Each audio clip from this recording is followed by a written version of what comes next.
Batin. Selamat malam, salam sejahtera untuk kita semua. Bismillah, alhamdulillah, wasyukurillah, la haula wala quwata illa billah. Yang saya hormati rekan-rekan dari jajaran pemerintah Kabupaten Malang, anggota gugus tugas percepatan penanganan COVID-19 di Kabupaten Malang, dan teman-teman media yang saya cintai, saya banggakan. Syukur alhamdulillah, pada malam hari ini kita dapat berjumpa kembali dalam rangka saya akan menyampaikan informasi berkaitan dengan penanganan percepatan COVID-19 di Kabupaten Malang.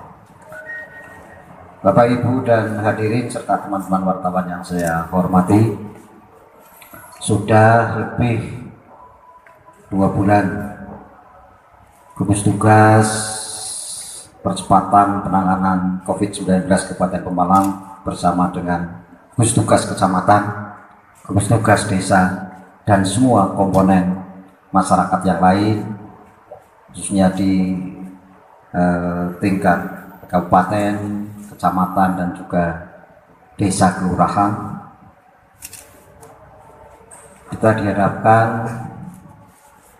fakta bahwa dinamika masyarakat terus berkembang sampai dengan menjelang Hari Raya Idul Fitri ini. Antara lain dapat kita lihat aktivitas masyarakat di luar rumah yang kurang disiplin dan juga kurang taat kepada protokol kesehatan, sehingga kita masih melihat perkembangan dinamika di masyarakat bahwa sekalipun ada larangan dari pemerintah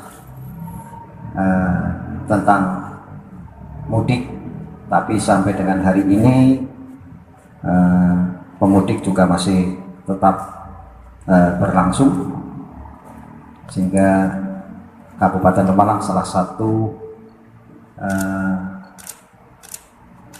yang menerima pemudik dari berbagai kota yang memang itu pulang kembali ke daerah asalnya di Kabupaten Malang. Sampai dengan saat ini sudah mencapai angka 90.000 orang.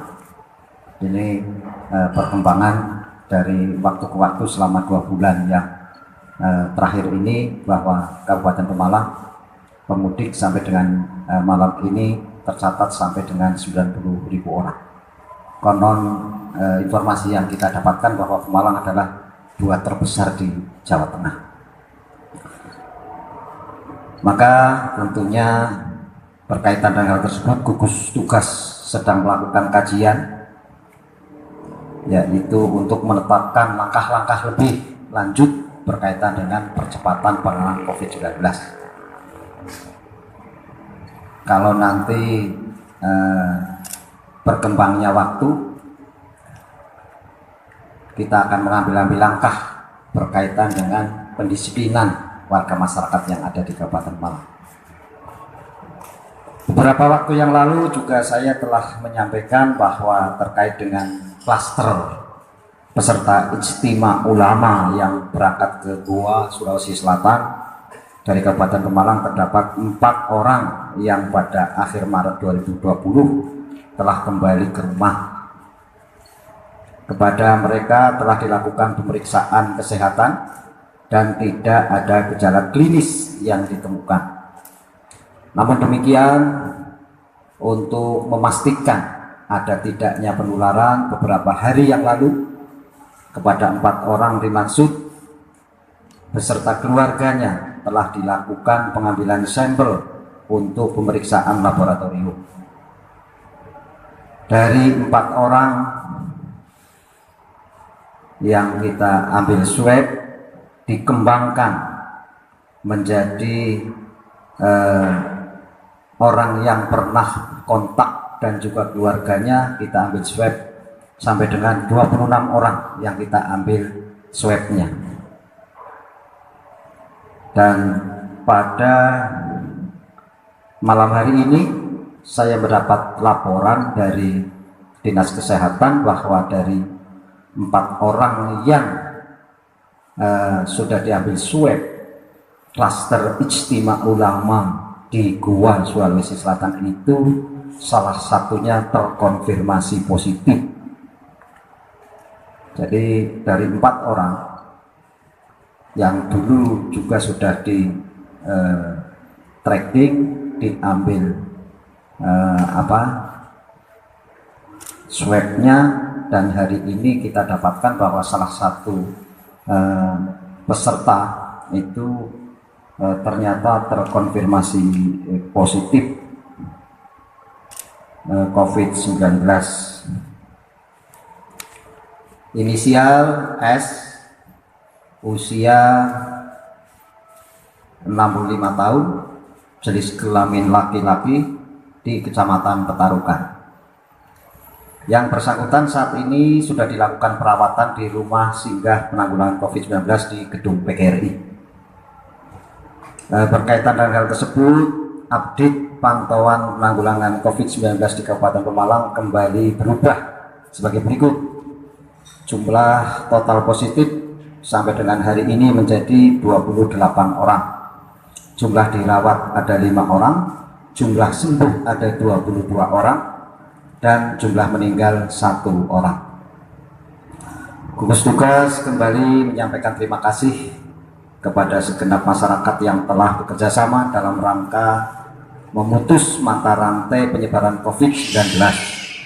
Pemerintah melalui gugus tugas meyakini bahwa kita bersama bisa melalui masa pandemi ini dengan serius atau terus bersama-sama untuk taat dan disiplin beraktivitas di rumah dan mengikuti protokol kesehatan.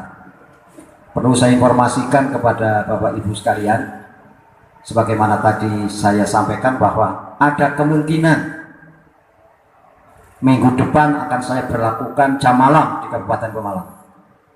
Sebelum kita berlakukan, tentunya akan kita sosialisasikan, sosialisasi dengan memberikan informasi kepada masyarakat. Sekali lagi, tidak menutup kemungkinan mulai minggu depan dengan melihat dari data yang telah kita miliki, menutup kemungkinan mulai minggu depan itu akan kita berlakukan jam malam di Kabupaten Pemalang dengan pengecualian. Maka ini teman-teman wartawan, sampaikan kepada warga masyarakat bahwa kemungkinan nanti tanggal 27, kemungkinan tanggal 27 Mei akan diberlakukan jam malam di Kabupaten Pemalang dengan pengecualian. Jadi ini sebelum rilis resmi saya sampaikan, saya informasikan lebih awal agar masyarakat mengetahui dan semua pihak juga mengetahui tanggung jawabnya, termasuk dari gugus tugas kabupaten, gugus tugas kecamatan, dan gugus tugas desa dan kelurahan untuk memahami tentang tanggung jawab yang dilakukan berkaitan dengan jam malam yang akan kita berlakukan pada minggu depan. Saya kira ini saja informasi awal saya sampaikan agar ini juga memberikan edukasi kepada masyarakat tentang apa yang harus dilakukan. Sebagaimana Bapak Ibu sekalian lihat, tempat-tempat keramaian hari ini seperti tidak ada hal yang kita cermati. Padahal hari ini kita masuk dalam masa pencegahan. Dan ini masukan-masukan dari berbagai masyarakat, termasuk juga warga masyarakat sendiri. Ini mengharapkan ada langkah konkret dari gugus tugas kabupaten, ada langkah konkret dari gugus tugas kecamatan, dan juga dari kita semua untuk mengambil langkah strategis agar berkembangnya COVID-19 di Kabupaten Pemalang itu bisa ditekan sampai zero. Tapi sekali lagi ini tergantung kita semua, tergantung masyarakat dan sebagainya. Termasuk tadi saya informasikan dari klaster Ijtima Ulama Goa yang 4 orang ini sudah melewati masa inkubasi. Setelah karena sudah 1 bulan lebih itu sudah melewati masa inkubasi tentang paparnya COVID-19. Tapi hari ini sesuai dengan hasil swab itu muncul bahwa yang bersangkutan salah satu orang itu terkonfirmasi positif. Ini menandakan bahwa beliau padahal selama ini bergerak, selama ini juga berkomunikasi dengan warga masyarakat. Nah ini juga perlu ada penanganan khusus, karena kebetulan juga beliau juga kontak dengan siapa sudah saya perintahkan kepada gugus tugas untuk tracking siapa saja yang pernah ketemu dengan beliau, siapa saja yang pernah kontak dengan beliau, dan siapa saja yang tentunya sering bareng dengan beliau. Ini akan merepotkan kita semua, karena itu orang tanpa gejala yang bisa kemana-mana tanpa ada pengawasan dari siapapun, karena orang tanpa gejala. Maka ini mau tidak mau kita harus bersama-sama bagaimana agar hal-hal yang seperti ini tuh bisa cepat tertangani oleh kita. Dan mungkin minggu depan nanti rapid test kita sedang pesan, nanti di tempat-tempat keramaian akan kita rapid, mungkin dengan sampel, apa itu di pasar, apa itu di keramaian mana, kita acak, akan kita rapid sesuai dengan alat yang kita sediakan. Dan kita sedang pesan belum ada, dan ini dalam waktu tidak terlalu lama nanti kita akan cek di keramaian-keramaian, termasuk di mall, termasuk di mana kita akan rapid, sehingga tahu persis kita mengejar mereka. Jangan kita dikejar, tapi kita kejar mereka di mana dia bersembunyi sekalipun tidak nampak. Saya kira ini saja. Terima kasih. Billahi taufiq wal hidayah. Assalamualaikum warahmatullahi wabarakatuh. Penerapan PSBB kenapa harus menunggu sampai minggu depan? Bukannya ini menjelang lebaran, ini kan biasanya kerumunan massa semakin terus meningkat, aktivitas massa juga terus meningkat. Ini kan perlu diinformasikan juga. Kita mengambil kebijakan itu juga harus diiringi dengan sosialisasi. Kita buat kebijakan, kalau tidak ada sosialisasi nanti masyarakat kaget. Tapi kalau kebijakan kita ambil, kita sosialisasikan kepada masyarakat, sehingga yang bertanggung jawab dan masyarakat itu tahu hak dan kewajibannya. Jadi bukan berarti undur-undur karena ini dan sebagainya. Surat edaran kita tanda tangani untuk disosialisasikan kepada masyarakat, dan pada saatnya kita berlakukan, masyarakat itu sudah mengetahui tentang hak dan kewajiban sebagai masyarakat. Bukan PSBB ya, bukan PSBB, tapi jam malam dengan pengecualian tertentu. Perwujudan pengecualiannya apa saja, Pak? Nah nanti dianulah Tapi nanti. bisa dipastikan ya Pak, bahwa jam malam akan dilakukan minggu depan. Pastikan jam malam tanggal 27 Mei kita berlakukan. Jam malam tepatnya jam berapa, Pak? Jam malam antara jam 21 sampai dengan jam 4 pagi. Untuk titik tertentu atau seluruh kabupaten? Ada pengecualian sebagaimana surat yang kita keluarkan. Ya. Apabila di situ masih terdapat banyak orang berkerumun dengan adanya jam malam, tindakan dari PMP sendiri apa, Pak? Ya kita kan memberikan edukasi.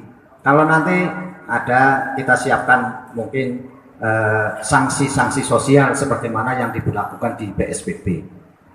Yang lebih penting ini jangan sampai ada sanksi, tapi masyarakat itu paham tentang ini adalah untuk kita bersama. Harapannya masyarakat bersiap sebenarnya. Harapannya masyarakat itu siap, masyarakat itu memahami bahwa ini bukan pekerjaan pemerintah saja, tapi ini pekerjaan kita semua untuk memutus mata rantai penyebaran COVID-19 ini di masyarakat. Gitu. Ya, oke. Pak, satu lagi, Pak. Apa? Imbauan untuk warga agar tidak takbir keliling gimana, Pak? Gimana? Himbauan agar warga tidak takbir keliling, Pak. Ya nanti kan kita ikuti dengan fatwa MUI, ya kita ikuti fatwa MUI, dan juga kita ikuti klaster-klaster mana sesuai dengan fatwa MUI kan, klaster kabupaten, klaster kecamatan, klaster desa, sampai dengan klaster RT RW. Kalau di RT RW itu sebagaimana tadi Sekjen MUI sore hari ini sampaikan kepada masyarakat bahwa itu klaster-klaster itu yang menentukan bukan MUI, tapi yang menentukan adalah penanggung jawab di lapangan. seandainya ada desa di sebuah desa itu klasternya masuk hijau, kuning, merah. Itu yang menyatakan merah, kuning, hijau itu yang bertanggung jawab di situ ada dengan indikator, mungkin sudah ada PDP-nya, ada ODP-nya, ada yang positif dan sebagainya.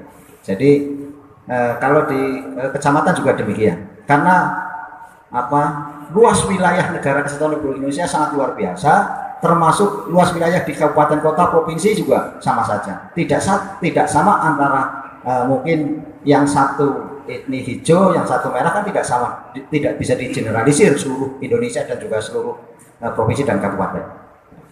Oke. Apa benar itu informasi yang mengatakan ada satu PDP yang dari Tasik Museum kemarin meninggal? Ya, kemarin bahwa hari kemarin PDP, salah satu PDP sudah masukkan di data grafik bahwa kemarin ada satu PDP yang meninggal dunia dan sudah ditangani secara prosedur COVID-19 karena yang bersangkutan dirawat di ruang isolasi di salah satu rumah sakit di Kabupaten Pemalang. Tapi hasil swabnya kan juga belum, sehingga kita tidak mengumumkan kepada masyarakat, kepada saudara-saudara bahwa ini masuk COVID atau tidak, tapi yang jelas itu PDP yang meninggal dunia. Oke, terima kasih.